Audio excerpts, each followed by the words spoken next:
you knew your stepchildren before you came into their life, and still you felt some resistance? I was okay with them. They were okay with me until the day we got married. Yeah. And that ceremony seals the deal. My mom's not coming back. From the Family Life Podcast Network, this is Family Life Blended. I'm Ron Deal. This podcast brings together timeless wisdom and practical help and hope to blended families and those who love them.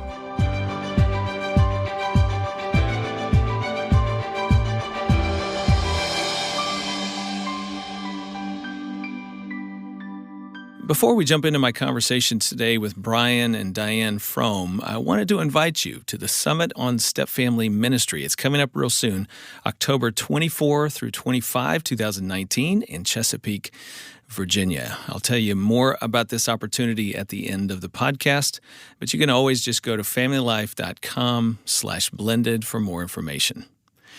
Is step-parenting after a biological parent has died different than step-parenting after divorce? And if so, how is it different?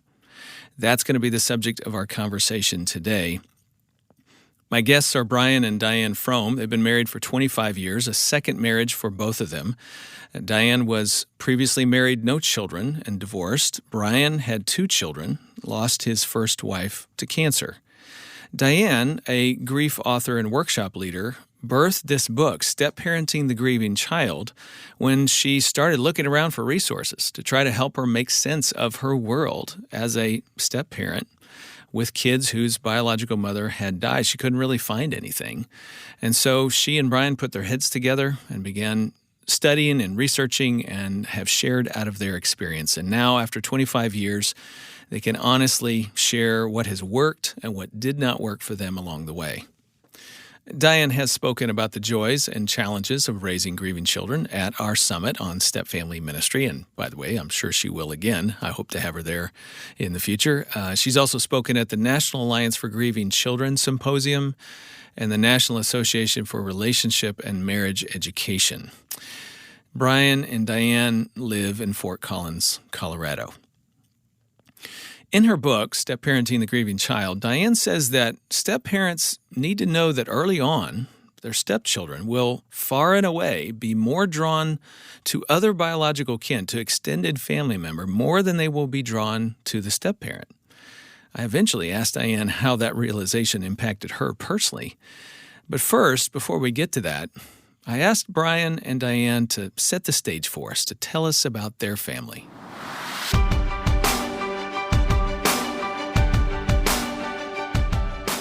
Okay, as we jump in here, set the stage for us, guys.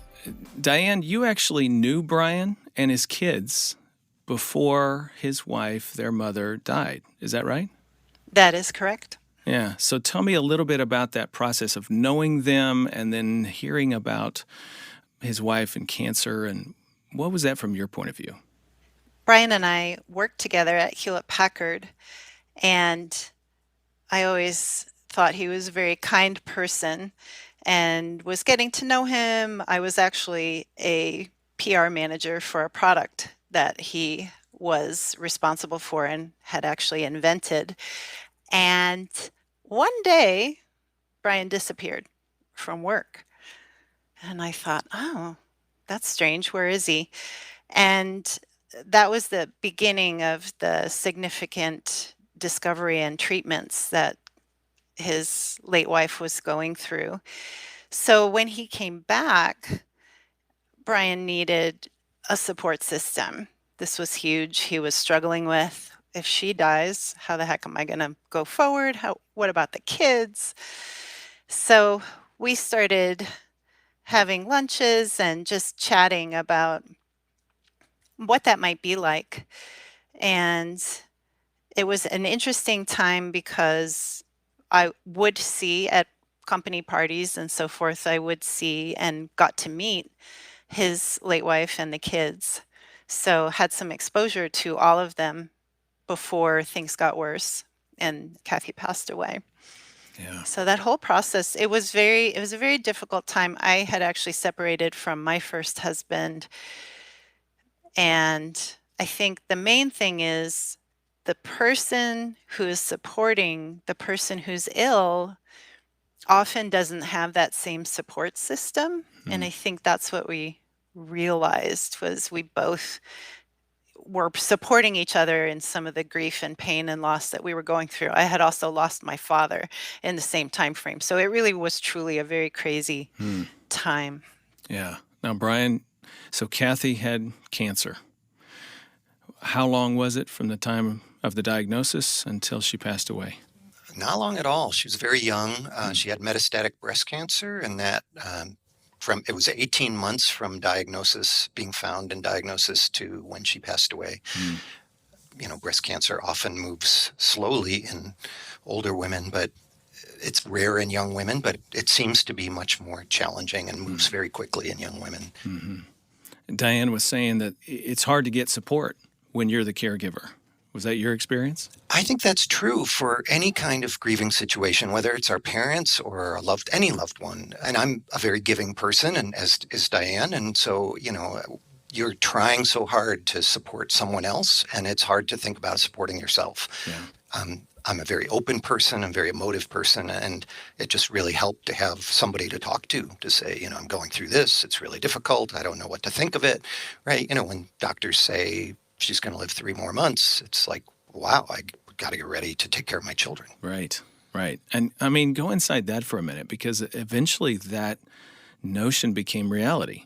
I mean, she did pass away, and it was just you and your kids. Can you take us inside those early days? What did you feel? What were you feeling as a dad and as a husband who's just lost his wife?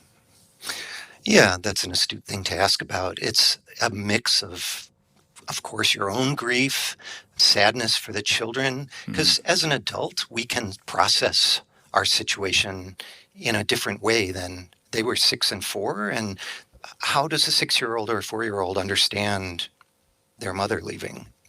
So just sadness for my children. I felt a real responsibility to just be there for them. And so that meant anything I could do, right? Mm-hmm. Leave work early, be around for dinner, or whatever I could do to be in the presence with them so that I could do my best to give them something from myself. I was just sitting here thinking, even in my own interviews with people, but certainly when I've been interviewed and when I've watched interviews or listened to interviews of others who are talking with somebody who has gone through a significant loss, we're pretty quick to skip over the pain. And we turn the corner and we say, okay, so then you find Diane and you start dating. We are going to get to that. But there's a whole lot of pain in between losing Kathy and starting to develop another relationship. There's a lot of uncertainty. There's a lot of, how do I do this? How do I comfort again my children again and again? What new words do I have to offer? I can't seem to put a good explanation on this for them. What am I going to say the next time this comes to? What do I say to my friends and family and coworkers? And what do I do when people at work stop asking? Like, sometimes I want them to ask, and then sometimes they stop asking. You can't win for losing in that space. Is any of that reminiscent of what you experienced? Definitely for me, that's true. The feelings were just every day across the board, right? I might feel okay, and then I'd feel guilty for feeling okay. And like you mentioned, as I began to lean on Diane more, that was a great thing to have somebody who was so caring and understanding. And even that was so complicated, right? That in one way, it sort of didn't give me as much time to do my own kind of private grieving, which I didn't even understand how. I didn't really know what that meant for me. Now that I'm older, I can look back and say, oh, well, as I've lost my brother and my mother and father, I can say, oh, I need time to grieve. And who knows how that happens? It's different for each of us. So you have to go through a process, and it keeps resurfacing. And in some ways, as a young person, I think I wasn't prepared to understand it. And I think it's really part of the reason that it led Diane to working on writing. She was always a writer. She wanted to write about her experiences, and she was looking for written material to help her in the complex situation that she was dealing with. Mm-hmm. And your situation, Diane, was you'd been through a divorce.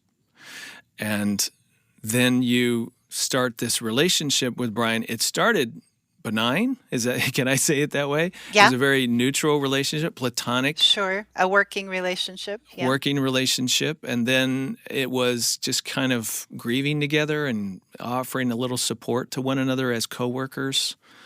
But then at some point it turns the corner. Yeah. That was a significant moment, I think, when Brian and I realized that our friendship was truly very precious, and it was more than just the support club. It really was a tender thing that was growing between us, and that was very complicated. It felt like it was coming way too soon, but the feelings were there, and it was not something that we could ignore, certainly. So then, as time went on, and Brian, I have to say, Brian was really, really good about drawing a boundary to say, I need a year with my children. I need to know that I can parent them. I need to be the stable force in their lives. That boundary, I think, really helped everyone in the situation, from not moving too quickly, not changing schools, not changing neighborhoods, things like that. Okay, so somebody suggested we need some space here and we should not move our relationship forward during that season. Is that what I'm hearing?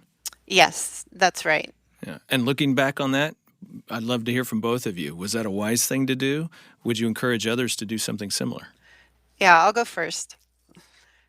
That space and drawing the boundary for that space was an incredibly wise thing to do. And it could have been even longer. I really think Brian made a great point. Brian said, I did not have enough time to really get in touch with my own grief. That is a classic situation for a widower or widow. When there are kids in the relationship, they come first. And who comes last is the person, the parent who's grieving. So in the end, as much time, I think, as you can give before launching into that new relationship. And yet, as a human, as a parent, as a person, we need love, we need support. So at some point, you have to give yourself permission. There's a real tension there. Yeah, real tension. Brian, what are your observations about it? I definitely think that time is helpful, again, mainly because of the grieving aspect of it. And especially in that phase of my life, I was early 30s. I hadn't really lost anyone in my family, so I didn't really understand much about the grieving process. And I read a little bit about it, but I had to work. I had children. It was busy every day. I just had to focus on that. And that, in a way, was, like Diane said, I did focus on keeping the children in the same situation, same school, not moving houses. All those things seemed stable for the children, but I didn't focus on my own need to grieve. And I didn't have time to grieve. I'd go straight from work to picking my kids up and making sure they were okay. I remember it took me about 4 or 5 months to finally walk into this shared walk-in closet where my first wife's clothes were. And I finally said, I got to get these out of here. I got to put them in boxes. And I spent the weekend working through taking them off the hangers, putting them in a clothing box and crying but it took 5 months to get to that point, right? Just to walk into the closet. I walked into the closet before that, but I didn't want to go take the clothes down, right? So that's an example to me of the resistance to going through these processes and the need for the time. I just had to come when the time was ready, not when I said, oh, today's the day to move the clothes. Right. In my book, Dating in the Single Parent, I talk so much about how the pain of loss can push us into new relationships. Like you don't want to deal with that pain. You don't want to deal with cleaning out the closet. So it feels so much better, such a relief to spend time with somebody you really enjoy. And with that, then comes the temptation for that new relationship to move faster than maybe it should. I'm curious, let me ask you guys this. You both commented that looking back in hindsight, for you as adults, you could have used a little more time.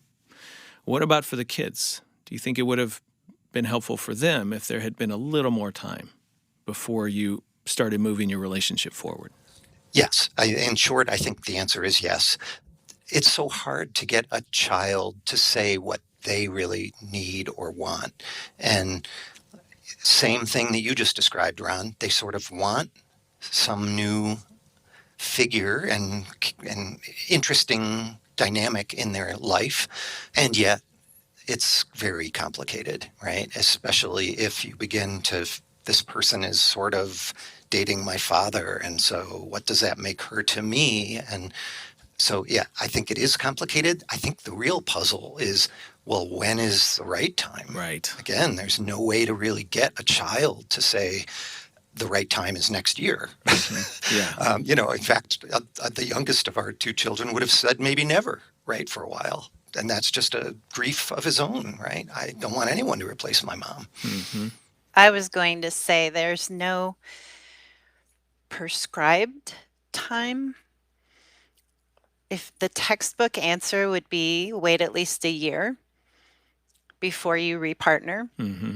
and actually work on that process of bringing a new love into your life. And I just think it's going to be a little bit different for every family. Brian is spot on. The kids would not have volunteered to welcome a new person into the home really at any time in those young years. I really believe that. So the tricky part here is it's incumbent upon the two adults to make an informed decision that is compassionate for everyone. I appreciate that perspective, Diane. Back in my early days in giving advice about this sort of thing, I used to put time frames on how long you should wait before you start dating again, how long you should date before you get married again. I have repented of all of that advice. And I now have the great admiration for how complex grief is. And it is different for different people in different circumstances. Did you know the loss was coming? Did you not see it coming? Was it immediate? Was it ambiguous? There's so many factors. The age of the children, on it goes. I just think that there's wisdom in the things that we've been talking around here, that having space to give yourself permission to grieve and to focus on grieving, you and your children, is wise. How much? We don't know, but having space is helpful. Monitoring and dealing with the tension of a new relationship and actually putting the brakes on that new relationship so that you have space. I think there's tremendous wisdom in that, having self-control to put on the brakes. And then at some point you move forward and nobody knows if it's right. And you just take the risk of moving forward. You step into it. You listen. You learn. You reflect. You figure it out as you go. And sometimes, like the two of you, you get a number of years down the road and you look back and you say, we learned some things. Maybe we would have done this differently. But by God's grace, here we are and we're moving forward. And I was thinking that word is the great word there. It's grace. We try to approach these difficult situations with grace, and so that we bring our best heart and compassion to the change and the difficulty. And nothing is final. I mean, I've wanted to say that to so many people. Nothing is, okay, you made a bad decision. Well, that's not final. That's not determinative of what happens now. You may have a few bumps in the road because of a bad decision. Okay, get up. Let's get going, right? I mean, to say somehow, we blew it. No. That's deterministic in its understanding. God's grace is bigger than that. His ability to lead us through difficulties is much, much larger than that. Who are you relying on at that point in time? Yourself? Well, you got troubles if that's the case. Let's pull back and rely on God a little bit more than you and see where that gets you. All right, let's move forward a little bit. So at some point you do turn the corner, and Diane, in your book, you reflect and you say you were very optimistic about the notion of getting married to a man who was widowed and becoming a stepmother to grieving children. Do you mind telling us about that optimism? What was that in you? Step-parents, I believe, are bringing a very unique momentum into the family. Optimism is a great word. One of my partners in step family ministry would say that it's actually cluelessness. I like to call it optimism. Yeah. The step parent is wanting to help and move things in a forward direction. This is not necessarily the energy that the biological parent or the children welcome.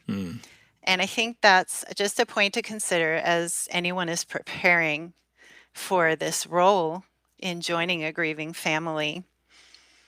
On the flip side, I think that naivete does help the family with the joyful moments. Let's create some joyful times together as we're moving forward.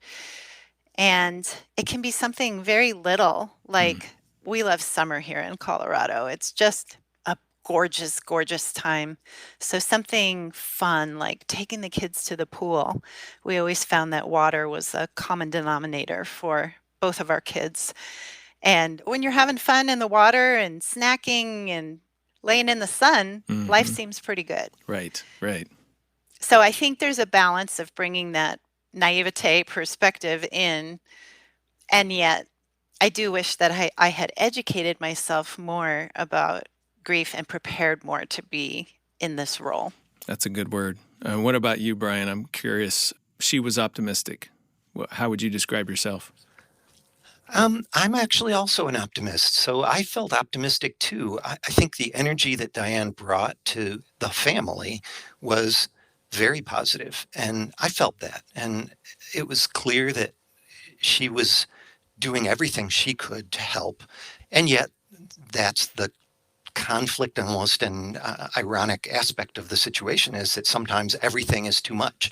It's so difficult to know when the kids just need to slow down and maybe do a little of their private grieving, right? And again, they're not going to talk about it. They can't say it that way. So at a certain age, maybe at older, and if they were teenagers, maybe they could enunciate it. So I think her energy that she brought was really wonderful. Just like she said, every day she would bring a positive attitude and looking for ways to structure or just help in every way, right? And bring life to the family. And that was joyful and beautiful, right? And it's so admirable that she could bring that she had that much positive energy to bring to a difficult situation. Because I didn't always have that. Even though I think I'm an optimist, I think I would just have days where I felt gloomy, right? And I would try to just cope through the day. Which is what grief does to you. I mean, it depresses you in so many ways and just steals your energy and your joy out of life sometimes. So I could see how invigorating it was to have that dose of energy reinstated into the family through Diane. That feeds that optimism. Of course it does. I'm mindful there's a reason people get married and form a blended family. It's because you see some real good coming about as a result of these relationships, right? There's something there that you're drawn to. Of course there is. You wouldn't do this if you didn't see that or feel that or even anticipate that on behalf of the children.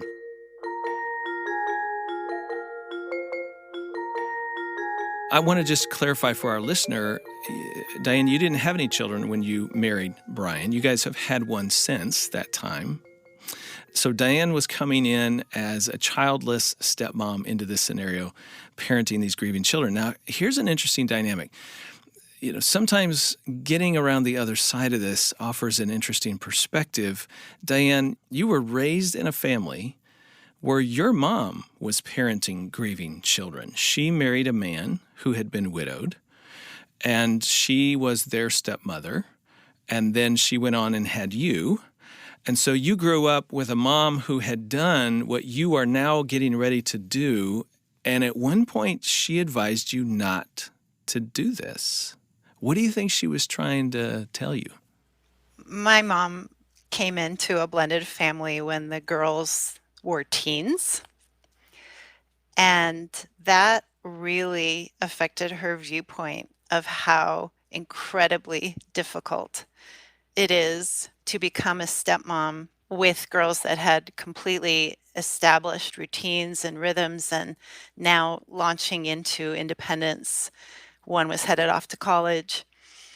The other one was still in the home and loved her daddy. Mm. My mom really impressed upon me, even as I was growing up, how difficult this was for her. And yet the heart wants what it wants. So, of course, Right. when Brian and I realized that we were growing closer, I could hear her voice. And she and I talked about how I could hear her voice. And yet I was just going to blaze forward. Yeah. So your optimism won the day. Yeah, absolutely. Absolutely. And I do want to mention, I think there's a huge difference between joining a blended family when the kids are young and when the kids are teens. Yeah. What are some of the factors? Why do you think that is? I think when kids are young, they're developmentally still looking for guidance and they're open to different people in their life that who are adults still shaping their lives. They're looking for role models. They're looking for heroes and heroines at those younger developmental ages. When kids are teens, developmentally, they're turning more to their peer group, and adults in general, even the biological parents, have way less influence. And I do want to say too, 15 is 15 is 15. I don't care if that teenager's in a step family or completely biological family. 18 is 18 is 18. Amen to that. And that's important to say for the listener, because sometimes you think everything is about being a step parent. Everything is about being a blended family. And that is just not the case. It certainly complicates things that you're a blended family. In particular, when did you come into this teenager's life, or did you come in when they were younger and now they're a teenager? I mean, there's so many layers to this, but don't just assume that everything is about being blended. In fact, 2 thoughts for our listeners who are parenting teens.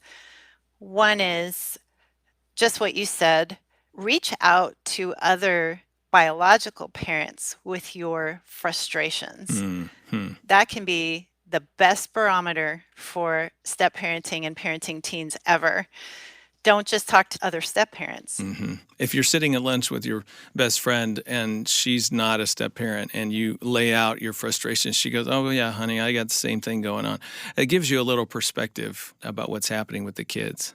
I wanted to jump in and ask you guys a little bit about the difference between step parenting a child after divorce and step parenting what we're calling today grieving children. That is, all children are grieving. Kids after divorce are grieving, but we're just talking specifically about bereaved children, grieving the death of their parent. I think you point out in your book there's some differences. Let me just list those real quickly, and I want you guys to comment on a couple of them, all right? One of them I think is really important to observe is there's a permanence. When a parent has died, there's a permanence to that loss. Post-divorce, more often than not, usually the case, children are continuing to see both parents. They get time with both parents. Yes, it's divided time, but they absolutely get to see them. Post-death, obviously, kids don't. Another one is that bereaved children sometimes struggle with trusting that new people in their life are going to remain in their life. The idea that, hey, I like you as my step-parent, but I'm not so sure you'll be around. So how do I give myself permission to attach to you when I'm afraid? I now know what death does, and I don't want to lose anymore. I don't want to be in that position of hurting anymore. I think that's a common thing. Adults do that. I think kids do that as well. But then here are the 2 I want you both to comment on.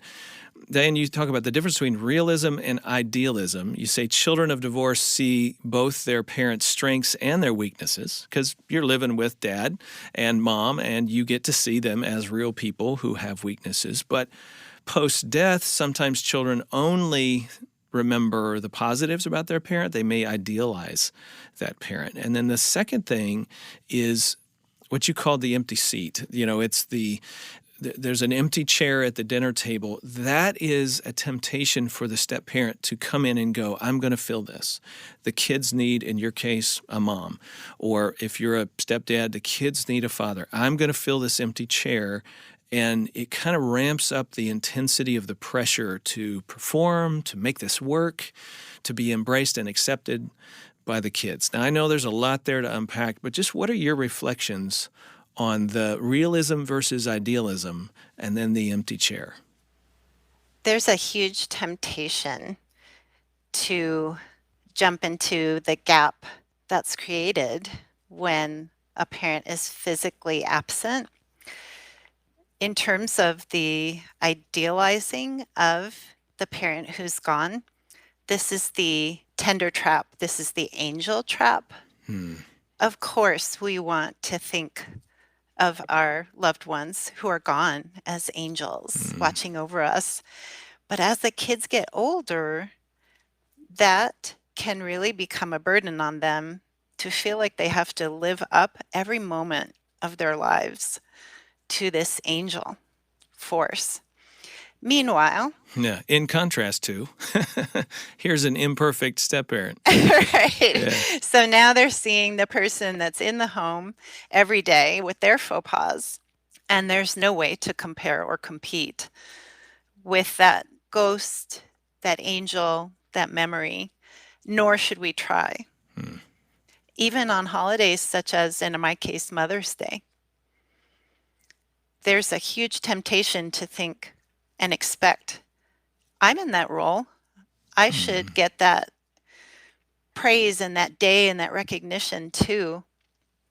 And I think for listeners to just be aware that anything that is competing or threatening that memory is going to be sensitive. It's going to be a very tender topic. So rather than compete or step into a gap, into the empty chair, pull up a chair alongside. That's the visual that I would like to suggest. The person who's gone should always be there, and you're just pulling up a chair alongside and you're joining the conversation. You're adding a chair. I like that.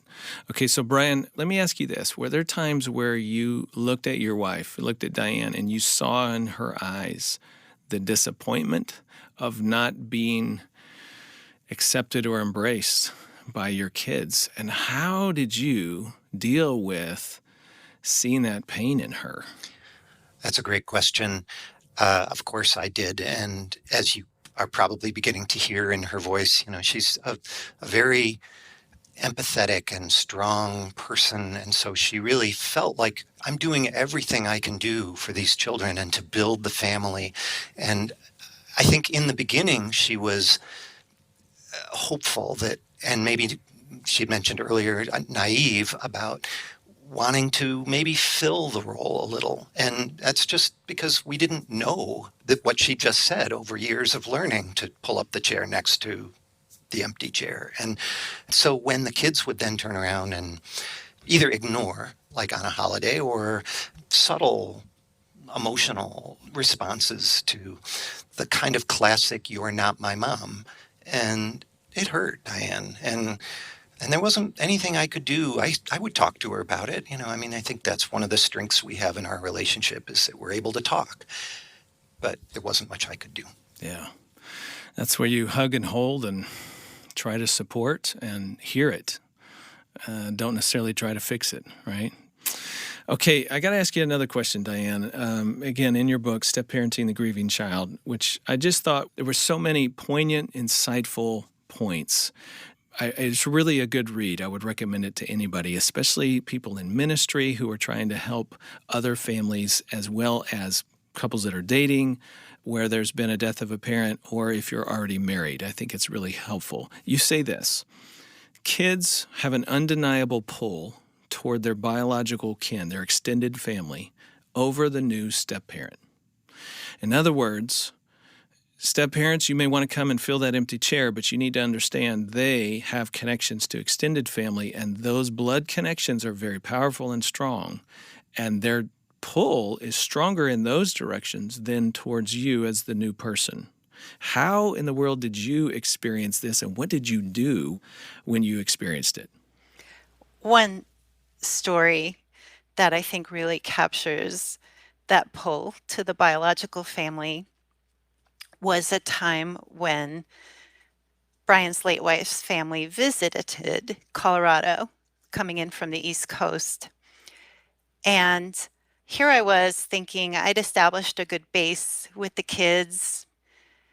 It was probably around a year into our marriage. That day, the kids were just running around and checking out the window, and the energy was so different with them knowing that their mom's family was coming to visit. And I saw that, and I saw my stepdaughter pressing her little face against the window. And as soon as they arrived, they rushed out, didn't say a word to either of us, and they were embraced by their mom's family. And I just watched that scene as if I were about 11,000 feet above, hitting me. This is what they need. They need doses of the people who can carry their mom's stories forward. And you came to the realization that you really have to work at supporting those relationships. Yes, and that, it was difficult. I did not know Brian's late wife's family. And we hung out together. We talked about things we liked. We didn't have a lot in common. They liked football. I liked baseball. There were so many things that were not aligned.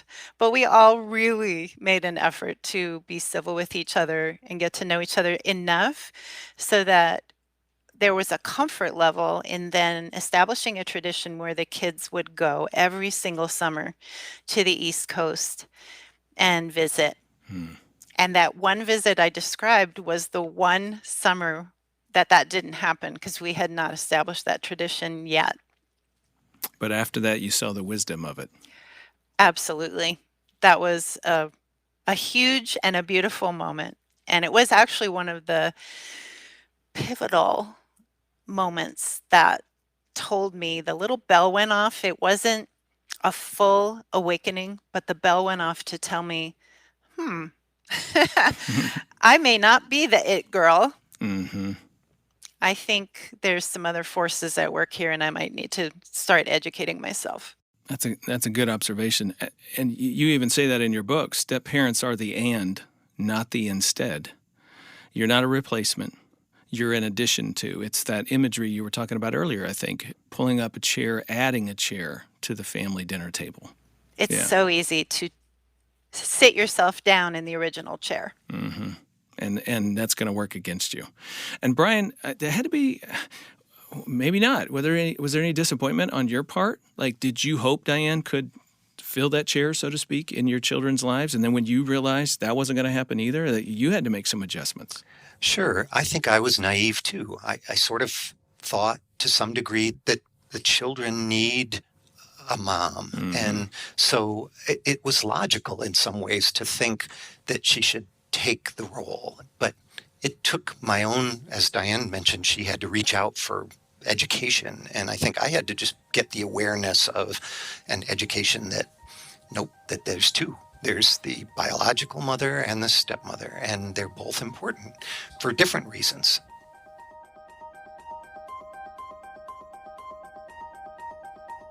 Okay, so let me turn to another important point that I thought you made in your book. You say, often everyone in a stepfamily has loss, even if it's just the loss of an expectation. Sometimes you just come into the blended family with some expectations, and that's your loss. Other people have a loss of a death or a divorce, whatever's in the background, and then their expectations as they come into the family. But Diane, you point out that the losses of a biological parent and children are in sync, meaning they've traveled that road together. But the step-parent isn't part of that. Their losses are not in sync. And so it creates this natural emotional divide between where the step-parent is and where the biological parent and children are. That must leave you on the outs from time to time? I think step-parents do experience a huge loss based on expectations. There is a natural expectation that if I'm a nice person, I'm a thoughtful person, the kids will like me, eventually maybe they'll love me, and realizing that kids need a mom or dad, but it may not necessarily be you that they pick. That puts you in a different mind frame. And you do feel like an outsider when they're not accepting you in the role that you are trying to play. Yeah. I mean, you knew your stepchildren before you came into their life, and still you felt some resistance, rejection. I'm not sure what word to use there, but it wasn't smooth. I was okay with them. They were okay with me until the day we got married. Yeah. And that ceremony seals the deal. My mom's not coming back. Right. It's another funeral for kids, in a way. I mean, I think that's undeniable. And so, again, having the perspective that it may not be me that gets to move into this space in their life, and I need to try to support them with the connections they have, extended family or what have you, and then find my own seat at the table. The wind beneath their wings, that imagery, if you can humble yourself enough to allow that to happen, that is a beautiful thing. It's a very difficult thing. Our ego really tries to take over there. And time and education, good listening, all those things are really going to help move the outsider to feeling like they can be an insider, but in a different way.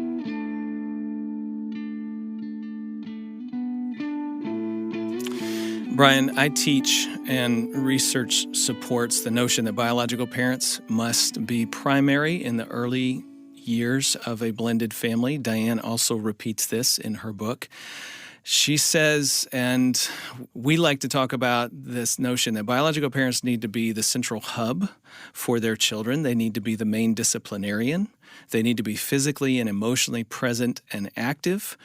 And then they need to work alongside the step-parent who is trying to find that seat at the table and trying to find their way in and try to help them move into the family in a relational sense. How well did you do, looking back, at playing those roles as the biological dad in your blended family? Right. First of all, I totally agree with those statements. That's a powerful statement for, in particular for men. Societally, we're so used to providing, but it's difficult sometimes to engage as the center of the family. That's typically maybe the mother's role. And I think I'm blessed with having a strong emotive side. So I was good at being emotionally available. I'd come pick them up and scoop them into my arms, and that part was always there. That was great.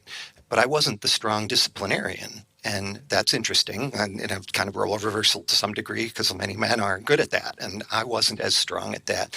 And interestingly, Diane was good at that, and that caused some challenges because she felt, well, we need to do this. And it was a conflict for me, first of all, because I was like, well, I'm not even sure if I agree with that. And then second, for the kids, because as you said, I was still the center of the family and the hub, as you described it. And so for Diane to say, oh, well, we need to do this kind of discipline approach. And it was right. I mean, she was in good faith doing the right thing, but she would try to impress that upon all of us. And I think in the early part of the relationship was difficult. She was trying to get me to do it, but that was even difficult because I wasn't really good at that part. So I think, all of us are good at some things and not good at other things. And it's interesting that the discipline side for me was the part that I was weakest at. And maybe some of that came from grief too.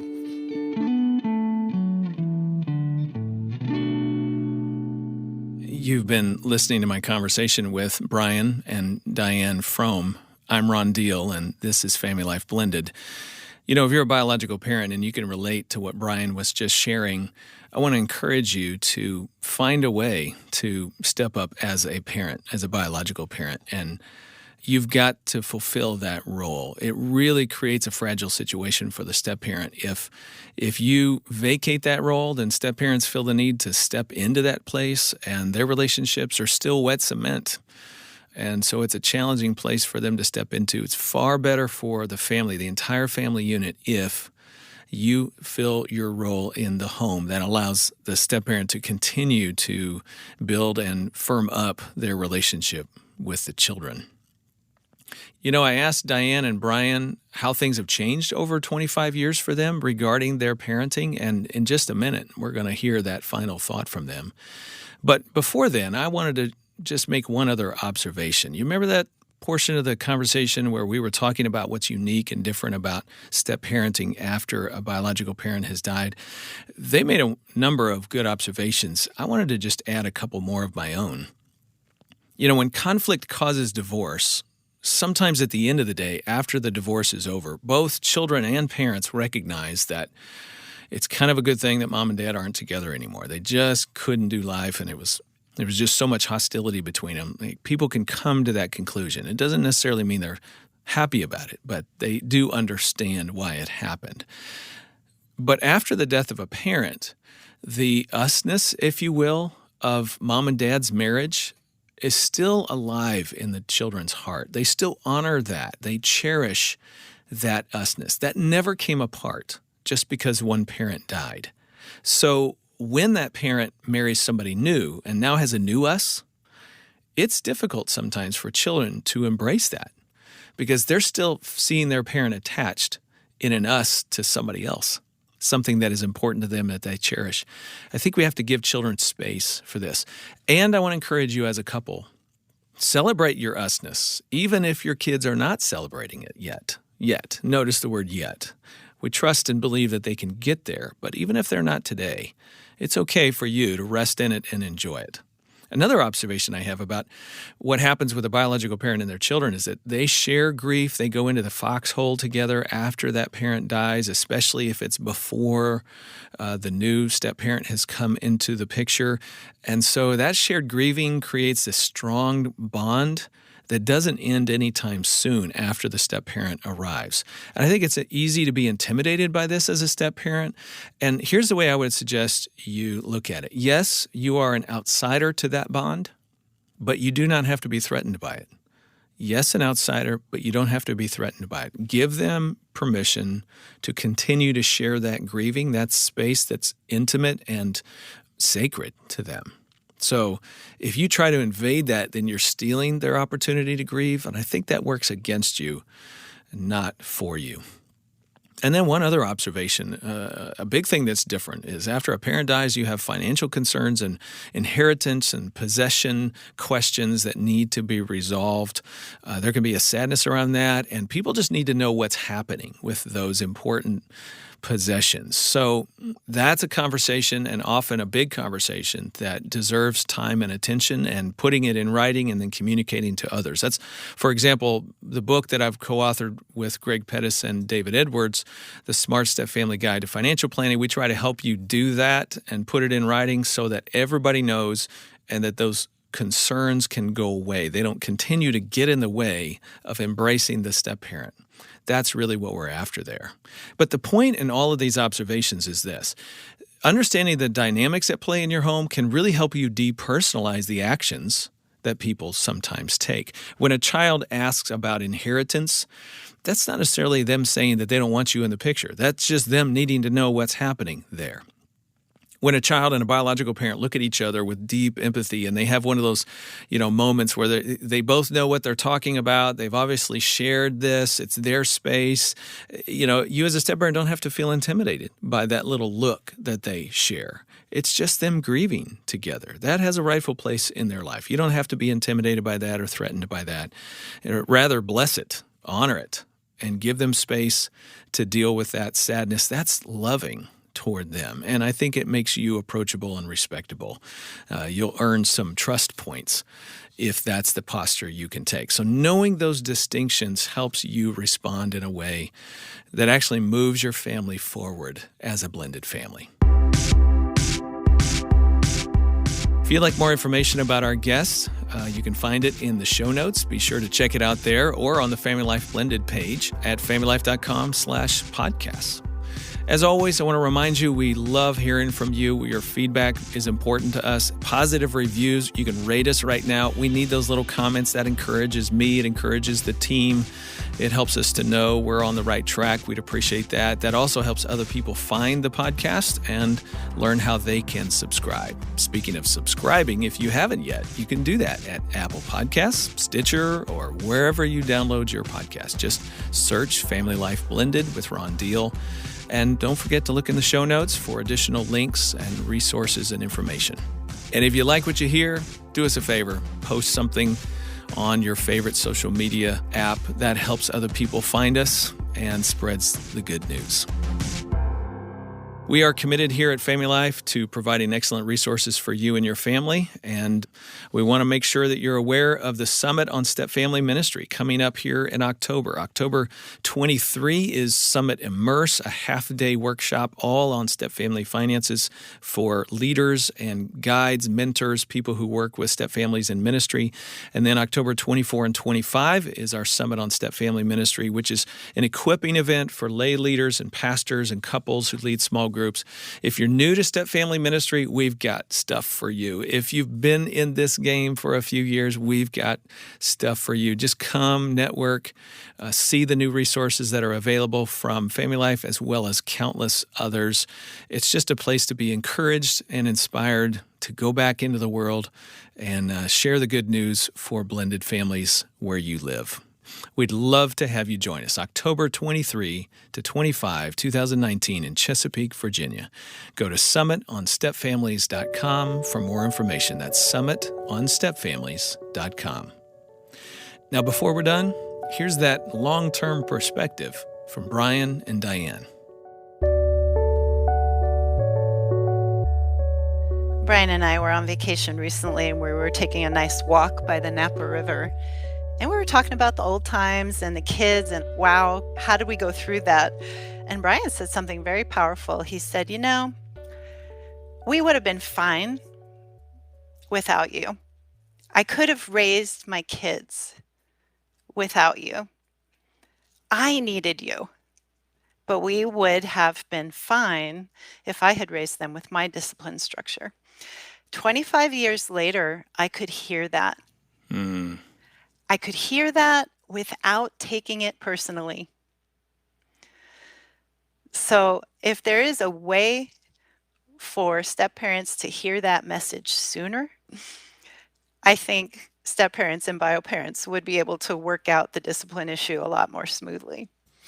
And I didn't mean it personally either. It was really a reflection, like you pointed out, Ron, about how we grow and how we see our situation so differently as we become more aware as we age. And I think what Diane brought to the family, even the discipline issues and discussions, and we're right. It just wasn't something I could do easily, and I had to grow into them and relearn. And it goes back to your point about being the center of the family. I mean, in the end, my style had to be the center of the family because I was the natural parent.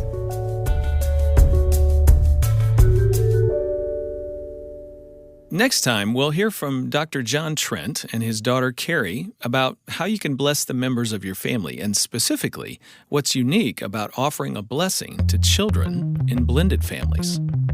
If you have more than one kid, guess what? They're going to respond differently. Some kids are like, give it to me right now. Other kids are like, well, prove it to me. And I think a lot of times in blended families, then it's like, yeah, right, I've heard that before, but somebody has left. That's John Trent and Carrie Trent Stageberg next time on Family Life Blended.